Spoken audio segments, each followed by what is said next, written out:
Morning, everyone. Well, Canada is really sick, and the country as a whole, the democracy, everything, this corruption that we're seeing goes right to the top, right to the top. And I'm going to show you some of the structures of this corruption tent, because it's put up by different posts, right? You've got one post and another post. That makes it hard to dismantle because it's so infested with the bureaucracy and with the legal layers we've built into our system. They've built into our system to occupy, right? And fund themselves and give themselves lucrative contracts with no choice for the local people, just some money.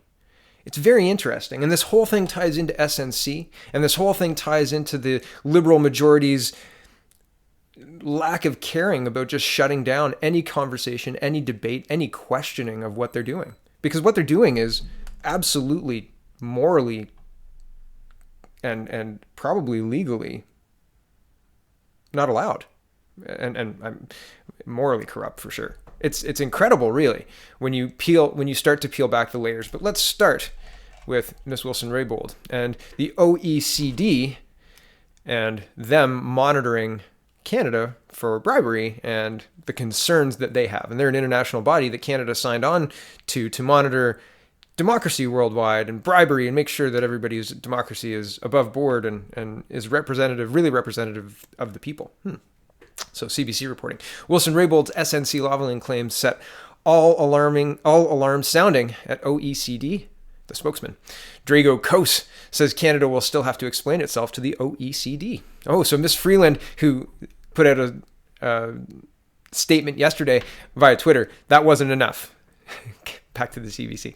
The chair of the Organization for Economic Cooperation and Development's Working Group on Bribery said today Jody Wilson-Raybould's testimony on SNC Lavalin compelled the group to speak out on allegations of political interference in the criminal case against the Quebec engineering firm. Quote, allegations which were expressed there immediately raised all alarms sounding in the Working Group on Bribery, and that's why we started the debate, said Iacobucci in an interview with the CBC News Network's Power and Politics on Wednesday. Speaking before the House Justice Committee on February 27th, Jody Wilson-Raybould alleged that as Attorney General, she faced consistent and sustained pressure from senior people in the Trudeau government to interfere in the prosecution of SNC Lavalin.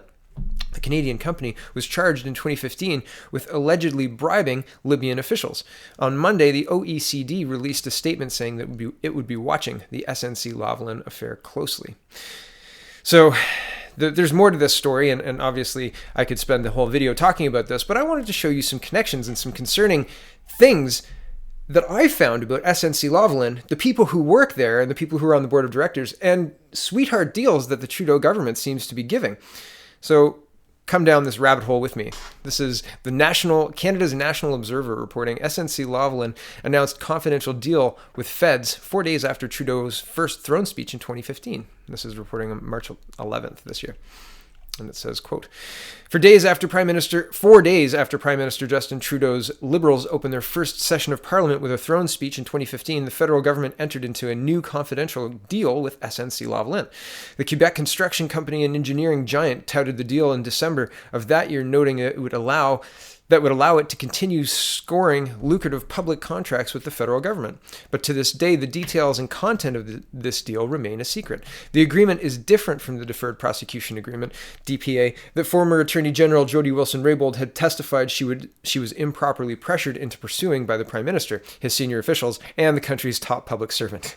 That's a long list, by the way, for being pressured to pursue something that she's saying is they don't qualify for. Anyway, back to the article. Both agreements are meant to address the fraud and corruption charges hanging over the Montreal-based engineering firm. But while Wilson-Raybould's replacement, David Lametti, is still considering offering a DPA, the administrative agreement was long ago successfully enacted. It remains on the books more than 3 years later. Public Service and Procurement Canada reached the deal with SNC Lavalin that took effect on December 8, 2015, which was the Tuesday following the government's first and only throne speech. SNC Lavalin's deal was the first under what the government described as its new integrity regime, and no other company has received any similar agreement, according to the department's list of agreements on its website. Wild, right? And here's a screenshot of the website, and it just lists SNC Lavalin. That's it. And so you can read the rest of this. But isn't it incredible that that's the only company that has come to this agreement with Justin Trudeau and his Liberals? No other company has got the political acumen, or maybe the access. I'm not sure yet, but let's see. Let's keep looking. Let's just peel back this oyster. Now, we've looked at the Buffalo Chronicle before. They use very strong language. I don't think they're satire after reading this. They appear to be reporting hard news, and I'm pretty sure I'm going to say Iacobucci, okay, Mr. Frank Iacobucci. That's how I'm going to say his name, and I apologize if I get it wrong. That's what I'm going to go with. But I'm sure he doesn't want his name out there. I'm sure he would like to be disappeared in the shadows. He doesn't want headlines with his name. I'm sure of it, and I'm sure, as he's a lawyer, he's got his lawyers on the phone trying to get this down. I have no doubt. Okay, so Buffalo Chronicle is reporting. Political grandmaster Frank Iacobucci is at the center of SNC Lavalin Kinder Morgan scandals. The connections here are so interesting.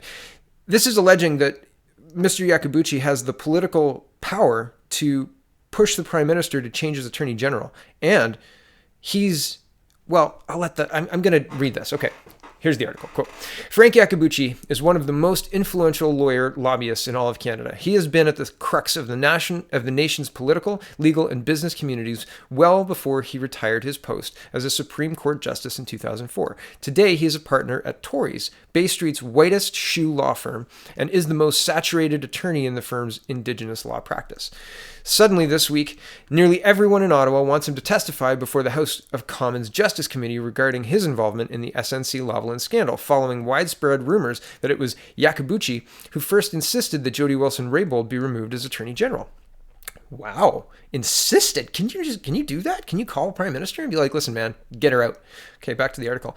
Iacobucci led SNC Lavalin's efforts to secure a, quote, deferred prosecution agreement last summer and into the fall. He was instrumental in persuading Prime Minister Justin Trudeau to insert the new legal provision as a policy rider into last year's budget bill, acting as SNC Lavalin's in-house attorney. Wow, so acting as SNC Lavalin's in-house attorney, he had access to Justin Trudeau and was able to influence the Prime Minister himself to add a rider to get his company, or the company he represented, SNC Lavalin, out of legal trouble? Wow, that's incredible. Back to the article. Late August, Iacobucci demanded a deferred prosecution agreement for SNC Lavalin, even dictating to Finance Minister Bill Morneau the terms that his client would accept from the Trudeau government. Sources close to Morneau say that that's a familiar posture for Iacobucci, who months earlier helped colleagues at Tories bully Morneau into acquiring Kinder Morgan's Trans Mountain pipeline in May on terms that CEO Stephen Keane would accept. When Wilson-Raybould refused to offer his client the legal mechanisms that he lobbied to invent, he was livid. Iacobucci regularly communicates with Morneau and the former Treasury Board President Scott Bryson. Oh, right, Scott Bryson. I remember him from the Mark Norman scandal, right? The guy who resigned his seat earlier because he didn't want to testify, right? The guy who's working for BMO, Bank of Montreal now, right? Resigned his seat in January, February 14th. Happy Valentine's Day, Bank of Montreal job. Plum position, Scott Bryson. Interesting.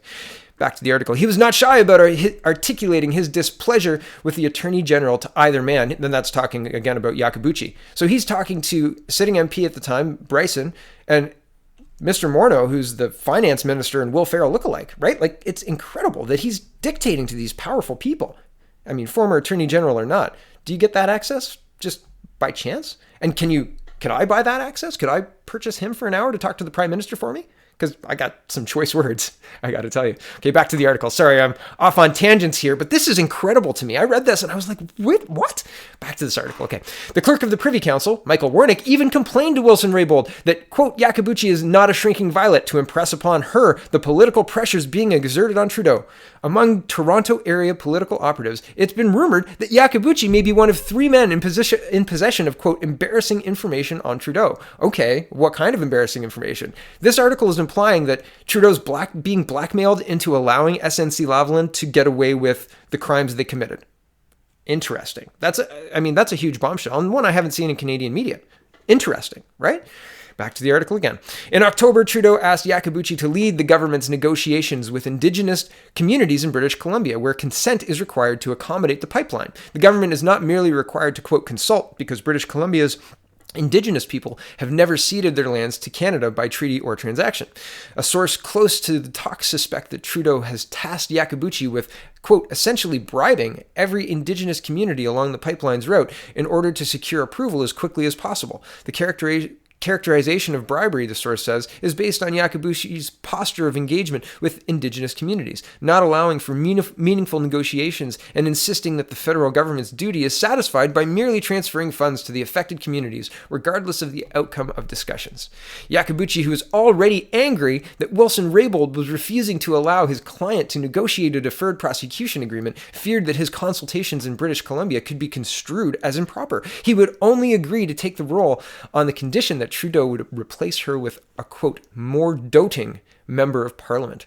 Executives at SNC Lavalin have long expected that they will be awarded the construction contract on the multi-billion-dollar infrastructure project, and the firm has been advocating aggressively for it in Ottawa. The firm has also been engaging with key influencers in British Columbia. Iacobucci is a trusted confidant of Ottawa's ruling Liberal Party establishment and has received high-profile appointments by federal and provincial Liberal governments. Iacobucci sits on the board of directors of Torstar, the company that publishes the Toronto Star, the Hamilton Spectator, GTA Today, the Niagara Review, iPolitics, and a series of smaller newspapers. He formerly serves as chairman. The Toronto Star, in particular, has earned a reputation for left-leaning opinion pages and reliably favorable coverage of Liberal politicians. SNC Lavalin's government relations efforts have been robust. The firm has lobbied dozens of officials in the Trudeau government and continues to be in frequent and regular communication with senior figures in the PMO and ministerial staff, including Mathieu Bouchard, Elder Marquez, and Ben Chin. And Ben Chin is the chief of staff to Mr.